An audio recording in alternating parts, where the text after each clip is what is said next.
বন্ধুরা, কেমন আছেন সবাই? আজ আমি এক্সপ্লেন করতে চলেছি একটি বেশ ইন্টারেস্টিং ইন্দোনেশিয়ান হরর মুভি।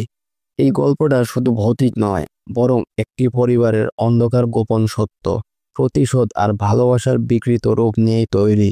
যেখানে এক গৃহ পরিচারিকার সঙ্গে সম্পর্ক, সেই সম্পর্কের ফল এক শিশু, আর সেই শিশুকে রক্ষা করতে শুরু হয় এক মায়ের রক্তাক্ত লড়াই। কিন্তু যখন সেই লড়াই অন্ধকার জাদু আর এক রহস্যময় জিনের সঙ্গে জড়িয়ে যায়, তখন সত্য মিথ্যার সীমারেখা ঘোলাটে হয়ে যায়। আমরা বলছি সাকারাতুল মউত মুভির কথা, যার অর্থ মৃত্যুর যন্ত্রণাকাল বা মৃত্যুকালীন শেষ মুহূর্তের কষ্ট। অর্থাৎ যখন একজন মানুষ জীবনের শেষ নিঃশ্বাস নিচ্ছে, মৃত্যুর ঠিক পূর্ব মুহূর্তে যেসব শারীরিক ও আত্মিক কষ্ট অনুভব করে, তাকেই বলা হয় সাকারাতুল মউত। আর বেশি দেরি না করে সোজা গল্পের দিকে যাই। গল্প শুরু হয় অঙ্গুল ক্রিদা গ্রাম থেকে, যেখানে আমরা একটি বাড়ি দেখতে পাই। সেখানে একটা ইন্দা নামের কাজের মেয়ে ছিল, যার ইসমি নামের একটা ছোট মেয়ে অনেক অসুস্থ ছিল। তখন বাড়ির মালকিন নাম বু উইরো এসে ইসমির অবস্থা দেখে ইন্দাকে মেয়ের দেখাশোনা করতে বলে। তারপর খুব স্বাভাবিকভাবে বু তার স্বামী পাক উইরোর সাথে বাইরে যাচ্ছিল তাদের মেয়ে রেতনুর থেকে বিদায় নিয়ে। এরপর দুজনে গাড়িতে করে রওনা হয়। পথে দুজনের মধ্যে কথোপকথন। ঠিক তখন সামনে থেকে একটা গাড়ি চলে আসে। ওই গাড়ির ড্রাইভার আসলে ঘুমাচ্ছিল, আর এই কারণে দুজনের গাড়ির মধ্যে অ্যাক্সিডেন্ট হয়ে যায়। রাতে রেতনু জানতে পারে অ্যাক্সিডেন্টের ঘটনাটা। সে ঘটনাস্থলে যায়, দেখে তার বাবা মা মৃত অবস্থায় পড়ে আছেন। সে তার মাকে জড়িয়ে ধরে কাঁদতে থাকে। তখন হঠাৎ তার বাবা পাক উইরিও মৃত থাকা সত্ত্বেও উঠে দাঁড়িয়ে মেয়েকে ডাকতে থাকে। রেতনো পেছনে ফিরে তাকালে কিছু দেখতে পায় না। তখন সামনে তাকাতেই দেখে তার বাবা সামনে দাঁড়িয়ে, দেখতে অনেক ভয়ানক ছিল। ঠিক তখনই রেতনোর ঘুম ভেঙে যায়, কারণ সে একটা দুঃস্বপ্ন দেখছিল। তারপর সে ইসমিকে দেখতে পায়, ইসমি এখনো অসুস্থ। এরপর দেখা যায় ইন্দা কাজ করছিল। রেতনো তাকে তার দুঃস্বপ্নের কথা বলে, কিন্তু ইন্দা পাত্তা না দিয়ে বলে সব ঠিক হয়ে যাবে। এমন সময় দরজায় দুজন পুলিশ অফিসার আসে। তারা জানায় রেতনোর বাবা মায়ের ভয়াবহ অ্যাক্সিডেন্ট হয়েছে। শুনেই রেতনো কেঁদে ফেলে, অর্থাৎ তার রাতের দেখা দুঃস্বপ্নটা সত্যি হয়ে গেছে। হাসপাতালে পৌঁছানোর পর রেতনোর বড় বোন, সে বিবাহিত, নাম ওয়াতি, সেখানে আসে। দুই বোন তাদের মায়ের লাশ দেখে কাঁদতে থাকে। এরপর দেখা যায় পাক উইরিও এই অ্যাক্সিডেন্টে বেঁচে যায়, কিন্তু সে এখনো কোমায়। দুই বোন বাইরে থেকে তাকিয়ে থাকে। ইন্দা ভিতরে যায়। পাককে দেখে তার অনেক কষ্ট লাগে। পরিস্থিতি বিবেচনা করে রেতনো ও ওয়াতি সিদ্ধান্ত নেয় তারা তাদের বাবাকে বাড়িতে রাখবে। এরপর তাদের বাবাকে নিয়ে তারা বাড়িতে ফিরে আসে। তাদের মায়ের জানাজা হয়। এখানে পাকের প্রথম স্ত্রী গিয়েম তার ছেলে তারজকে নিয়ে আসে। রেতনো ওয়াতির সঙ্গে দেখা করে, দুঃখ প্রকাশ করে। সে পাকের সঙ্গে দেখা করার অনুমতি চায়। রেতনো তাকে নিয়ে যায় পাকের কাছে। গিয়েম পাকের কাছে বসে দুঃখ প্রকাশ করে কোরআন পড়তে থাকে। রেতনো গিয়েমকে রেখে ঘর থেকে বাইরে বেরিয়ে আসে। এদিকে ওয়াতি ও তারজ বাইরে এসে তাদের বাবার অর্থ সম্পদের ভাগ নিয়ে আলোচনা করছিল। ওয়াতি বলে এই সময় এসব আলোচনা ঠিক নয়। তারজ বলে এতে তাদের সমস্যার সমাধান হতে পারে। আর সে জানতো ওয়াতির স্বামী ঠিকভাবে চলাফেরা করে না ও আর্থিকভাবে অসচ্ছল। সম্পত্তি ভাগ করলে তাদের সমস্যার কিছুটা সমাধান হবে। ওদের কথা চুপ করে শুনছিল রেতনো। তখন তার ওস্তাদ সেখানে আসে। এদিকে আমরা গিয়েমকে দেখি, সে কোরআন পড়ছিল। গিয়েমের চশমাটা বিছানায় রাখা ছিল, হাতে লেগে নিচে পড়ে যায়। যখন চশমাটি তুলতে যাবে, তখন হঠাৎ পাক বিছানা থেকে উঠে বসে, অর্থাৎ কোমা থেকে উঠে যায়। পাক বসে কষ্টে ছটফট করছিল। গিয়েম হতবাক হয়ে যায়, কোমা থেকে কিভাবে একজন হঠাৎ উঠে বসতে পারে। গিয়েম পাককে শান্ত করার চেষ্টা করে, আবার শুইয়ে দেয়। গিয়েমের চশমাটা এখনো নিচে পড়ে আছে। পুনরায় যখন গিয়েম তার চশমাটা নিচে থেকে তুলতে যায়, তখন বিছানার নিচে অনেক লম্বা চুল দেখতে পায়। মনে হচ্ছিল যেন কেউ নিচে আছে। আরেকটু হেলান দিয়ে চুলগুলোকে দেখতে গেলে খাটের নিচে চুলগুলো আরো ভিতরে চলে যায়। তারপর সাথে সাথে ধুম করে খাট নিচের দিকে বাঁকা হয়ে যায়। মনে হচ্ছিল খাটের উপর ভারী কিছু রাখা হয়েছে। তখনও গিয়েম হাঁটু গেড়ে খাটের নিচে দেখছিল। সে অনেক ভয় পাচ্ছিল এসব দেখে। নিচে তাকিয়ে কাউকে না পেয়ে উপরে তাকায়, কিন্তু কেউ ছিল না। আবার সে খাটের নিচে দেখে খাট বাঁকা আছে কিনা, কিন্তু এবার সব স্বাভাবিক। এবার সে শান্ত হয়ে বসে, আস্তে আস্তে ঘাড় ঘুরিয়ে পুরো রুম দেখতে থাকে। পুনরায় যখন পাককে দেখে এক অদ্ভুত প্রকৃতির শয়তান ঘিরে রেখেছে, কিয়েম চিৎকার করে ওঠে। তখন সবাই দৌড়ে এসে রুমের ভিতরে ঢোকে। তার্য তার মাকে সামলায়। কিয়েম বলে পাক কোমা থেকে উঠে গেছে, কিন্তু ভেতরে সবাই দেখে সবকিছুই স্বাভাবিক। এরপর তার্য গিয়েমকে বাইরে নিয়ে যায়। মনে হচ্ছিল তার মা খুব শকে আছেন। আমরা দেখি এত কিছুর পরও গিয়েম কাউকে কিছু বলে না ঘটনার ব্যাপারে। পরদিন বুউইরও দাফন হয়। বাড়ি ফিরে রেতনা দেখে ওয়াতি কিছু খুঁজছে। জিজ্ঞেস করলে ওয়াতি বলে সে বাবার সম্পত্তির দলিল খুঁজছে। রেতনা তাকে বাধা দেয়, কারণ এখন পরিস্থিতি ভালো না আর তাদের বাবা এখনো বেঁচে আছেন। তখন ওয়াতি বলে তার স্বামী অকর্মা, উপার্জন করে না, তাকে একাই সন্তানদের সামলাতে হয়। তার সামনে বাবার সম্পত্তি ছাড়া আর কোনো উপায় নেই। এরপর রাত হয়, সবাই দোয়া করছিল। তখন আমরা ইন্দাকে দেখি সে ঘরের ভিতরে আসে। দেখে পাক অন্য ঘরের দরজার সামনে দাঁড়িয়ে আছে। একটু পর পাক সেই ঘরের ভিতরে ঢুকে যায়। এটা দেখে ইন্দা পাককে যে ঘরে রাখা হয়েছে সেই ঘরে দেখতে যায়। দেখে সবকিছু ঠিক আছে। ইন্দা ছোট ঘটনায় অনেক ভয় পেয়ে গিয়েছিল। পরদিন সকালে ওয়াতি বাচ্চাদের নিয়ে বাজারে যায়। তখন তার্য আসে। ওদের মধ্যে সম্পত্তি নিয়ে ঝগড়া হয়। ওয়াতি তার্যর মায়ের ব্যাপারে খারাপ কথা বলে, পাল্টা তার্য ওয়াতির স্বামীর ব্যাপারে খারাপ কথা বলে।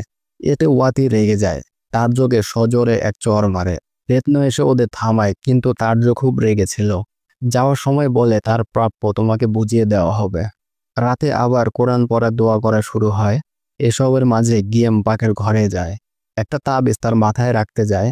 তখন রেতনা ও ওয়াতি ধুম করে দরজা খুলে ঘরের ভিতরে ঢোকে। তাকে এমন করতে দেখে ওয়াতি বলে সে তার বাবাকে মেরে ফেলতে চায়, আর বলে সে যেন তার তাবিজ নিয়ে চলে যায়। এরপর ওয়াতির স্বামী তাকে বাড়ি নিয়ে আসে, কিন্তু সে তার বাবার কাছে থাকতে চায়।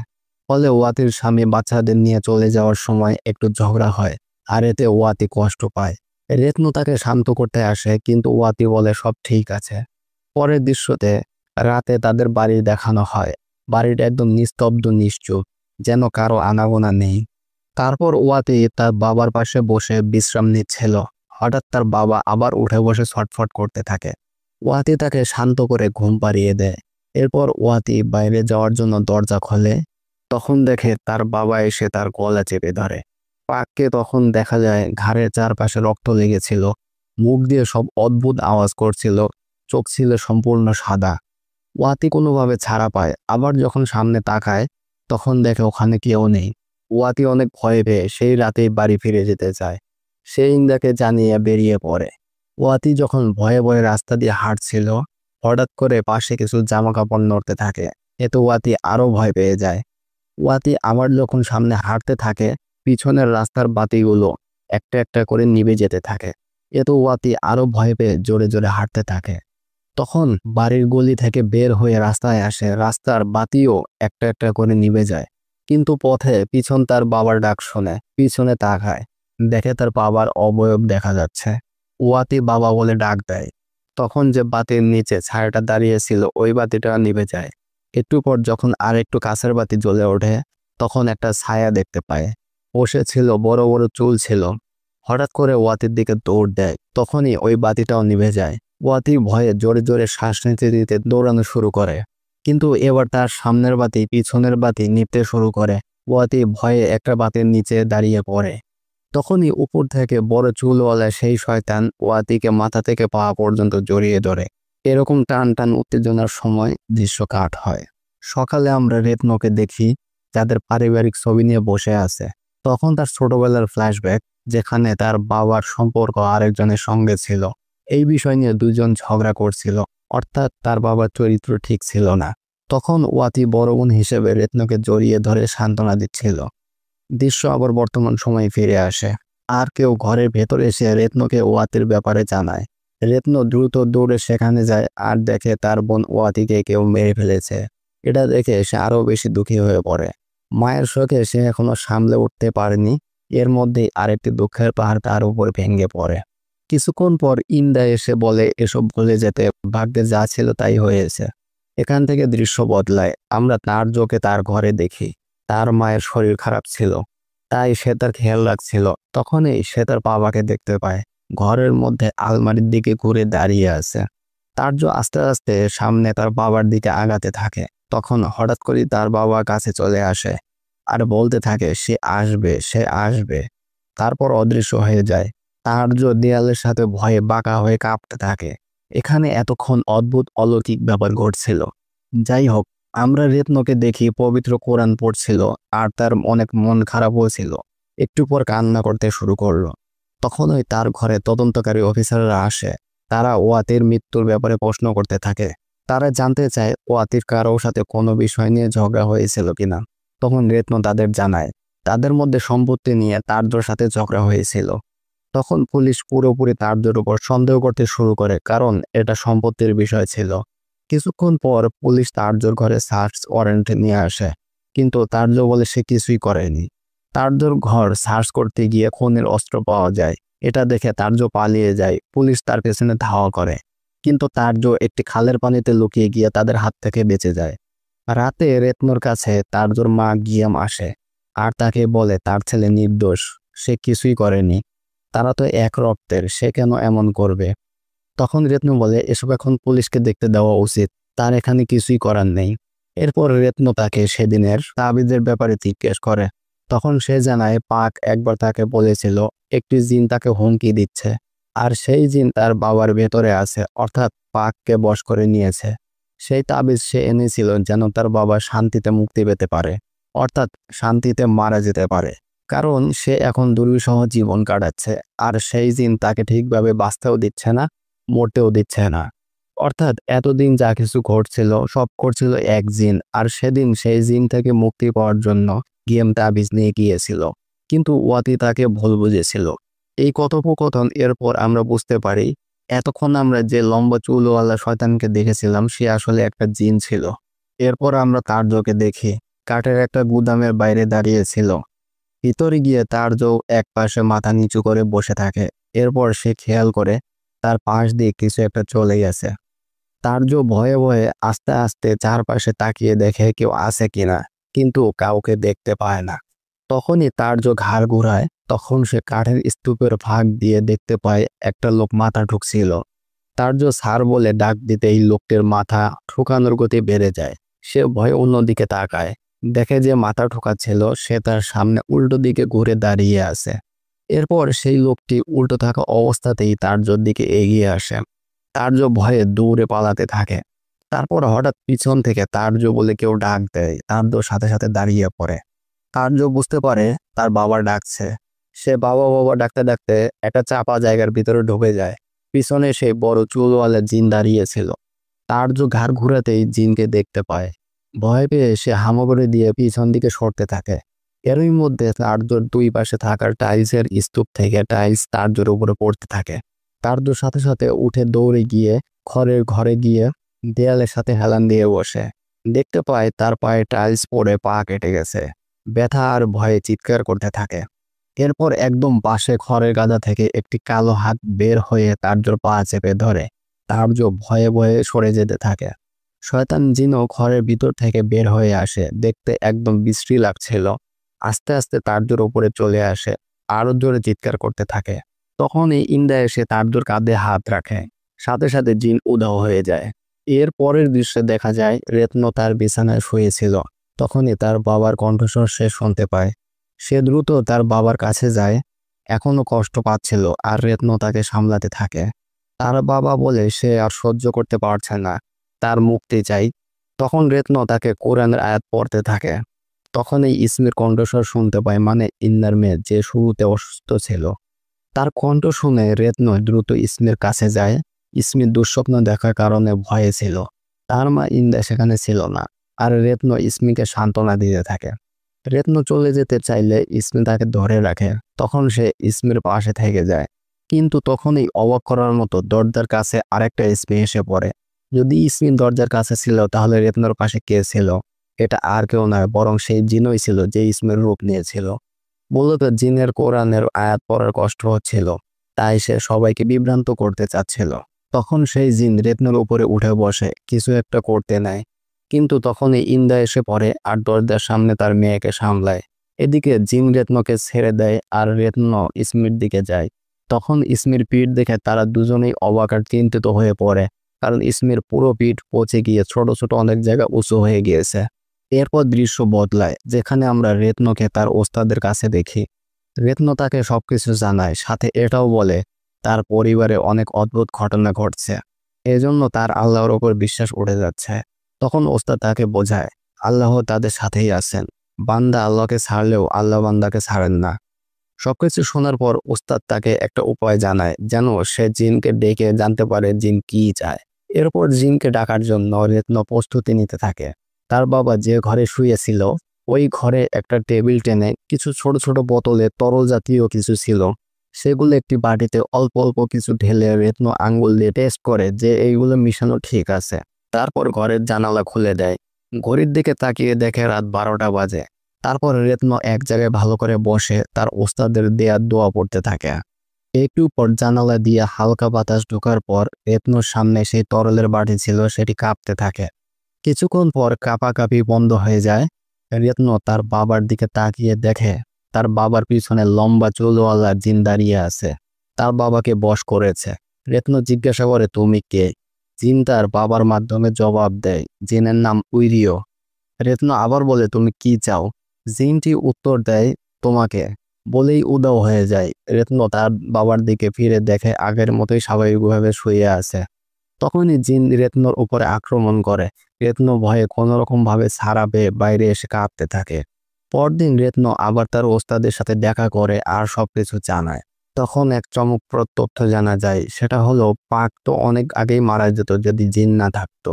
জিনই কোনোভাবে পাককে বাঁচিয়ে রেখেছে, আর যদি জিনকে শেষ করতে হয় তবে পাক মারা যাবে।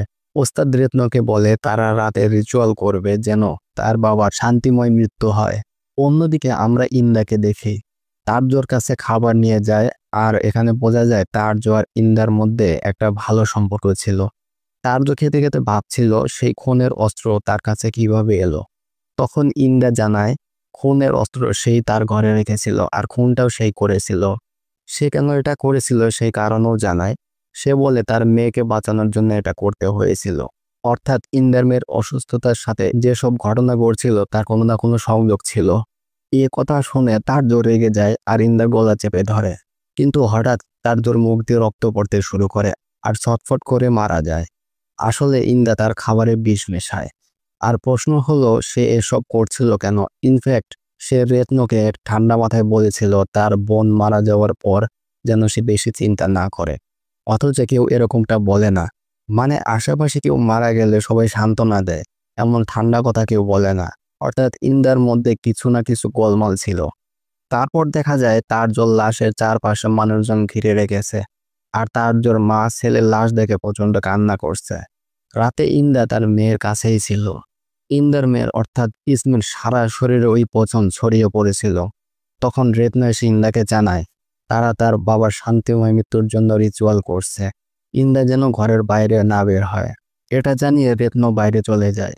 বাড়ির বাইরে গিয়ে ওস্তাদ আর রত্ন তাদের কাজ শুরু করে, আর শিক্ষকের কথায় রত্ন তার বাবার উপর পানি ঢালে। আর যতই পানি ঢালছিল ততই ইসমির কষ্ট বাড়ছিল। রত্ন অবিরত তার বাবার ওপর পানি ঢালছিল। এটা দেখে ইন্দা মোটেও খুশি হচ্ছিল না। এক পর্যায়ে পাক শূন্যে ভেসে ওঠে, তারপরও রত্ন তার বাবার উপর পানি ঢালতেই থাকে। তারপর দেখানো হয় ইসমির পিঠ থেকে রক্ত ঝরতে থাকে আর ইসমি অজ্ঞান হয়ে পড়ে। আর এদিকে পাক শূন্যে ভেসে থাকা থেকে হঠাৎ টেবিলের উপর পড়ে যায়। তখন ওস্তাদ রত্নকে জানায় তারা জিন তাড়াতে সফল হয়েছে। কিন্তু ওই মুহূর্তে ইন্দা এসে রত্নর ওপর ছুরি দিয়ে আঘাত করতে গেলে ওস্তাদ নিজের পেটে ছুরি ঢুকিয়ে নেয়, ফলে সে মারা যায়। তখন রত্ন তাকে জিজ্ঞেস করে সে কেন এসব করলো। আর বন্ধুরা, এখানে সিনেমার আসল রহস্য উন্মোচিত হয়। ইন্দা জানায় এসব সে ইসমির জন্য করছিল। এটাও বলে ইসমি রত্নুর ছোট বোন। তারপর ইন্দা পুরো ঘটনা খুলে বলতে থাকে। বহু বছর আগে যখন ইন্দা পাকের বাড়িতে কাজ করত, আপনাদের মনে আছে কি যখন ইন্দা হাসপাতালে পাককে দেখে তখন সে অনেক ভেঙে পড়ে। এ কারণ ছিল পাক আর ইন্দার তখন প্রেম চলছিল। প্রেমের সম্পর্ক হওয়ার পর ইন্দা গর্ভবতী হয়ে পড়েছিল, আর বিষয়টা রত্নর মা জেনে ফেলেছিল। এরপর ইন্দা ইসমিকে জন্ম দেয়। আস্তে আস্তে যখন বড় হয় তখন রত্নর মার মনে তার প্রতি আরো খারাপ চিন্তা আসতে থাকে। তাই সে তাদের উপর ব্ল্যাক ম্যাজিক করার কথা ভাবে। তো এখানে ইসমি আর কেউ নয়, পাকের ওই মেয়ে। এখন বলা যাক কেন পাকের ওপর কালো জাদু কাজ করছিল না। আসলে পাকের ভিতরে একজন প্রোটেক্টর ছিল, অর্থাৎ সেই জিন প্রোটেক্টর। শুরু থেকেই এই কারণে ব্ল্যাক ম্যাজিক তার উপর কাজ করছিল না। উল্টো রেতনোর মা এই ব্ল্যাক ম্যাজিক ইসমির উপরেই করিয়ে দেয়, যার ফলে ইসমি অসুস্থ হয়ে পড়ে। ইসমিকে দেখে রেতনোর মার অনেক রাগ হতো, কারণ সে ছিল তার স্বামীর একটি ভুল। এখন এমন অবস্থায় ইন্দের খুব খারাপ লাগতে শুরু করে। তখন পাক তাকে প্রতিশ্রুতি দেয় সে ইসমির কিছু হতে দিবে না। আসলে পাকের ভেতরে থাকা প্রোটেক্টর তার মৃত্যুর পর তার সন্তানদের দেহে যাবে, আর ইন্দা চাইছিল সে প্রোটেক্টর তার মেয়ের দেহে যাক, যেন সবকিছু ঠিক হয়ে যায়, তার মেয়ে সুস্থ হয়ে যাবে। আর এই কারণেই ইন্দা পাকের সব সন্তানদের মেরে ফেলতে শুরু করেছিল। আমরা দেখতে পাই জিন কাউকে মারেনি, এখানে দুর্ঘটনায় পাক বেঁচেছিল, সেটাও সেই জিনের কারণেই। তাই দেখা যায় এখানে জিন খারাপ নয়, বরং এখানে যে সবাইকে মারছিল সে আর কেউ নয়, ইন্দাই ছিল। সে রেতনোকে মেরে ফেলতে চেয়েছিল যেন পাকের মৃত্যুর পর জিনের সামনে আর কোনো রাস্তা না থাকে ইসমির দেহে যাওয়া ছাড়া।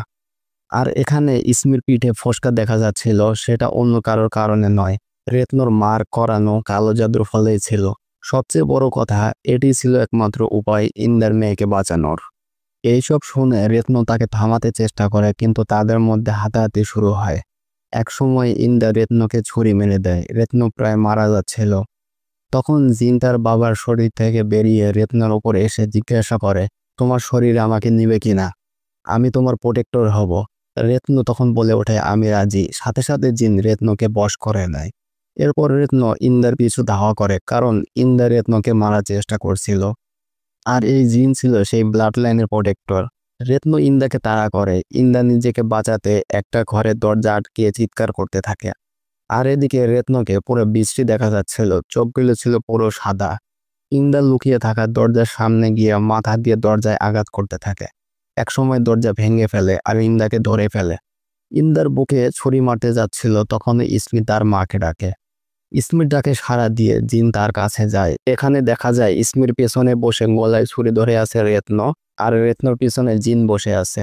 এখানে ইন্দা জিনকে অনুরোধ করে যেন তার মেয়েকে ছেড়ে দেয়, কিন্তু জিন আসলে ইসমিকে মারতে চায়নি।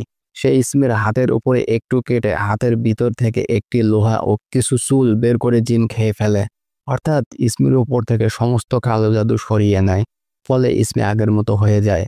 মানে ইন্দা এত কিছু করেছিল ইসমির জন্য, কিন্তু জিন এখানে সক্ষম ছিল কালো জাদু ভাঙ্গার।